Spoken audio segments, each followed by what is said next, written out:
Hello everyone, in this video I'm going to show you how to create poll on a WhatsApp application here. So there's a new update in the WhatsApp Messenger here. So you need to update your WhatsApp to get the poll option in WhatsApp here.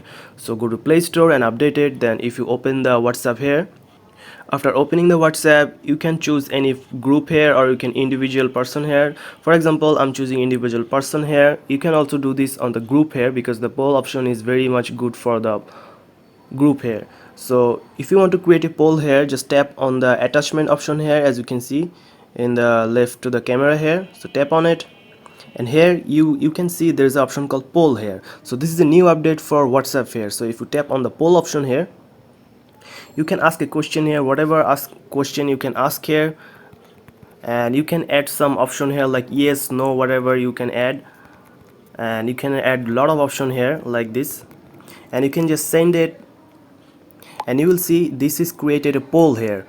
So many people can vote here. If you're in a group here like this, people can vote your poll here, and also you can see the view votes from here, who voted in your poll here in the question that you're asking here.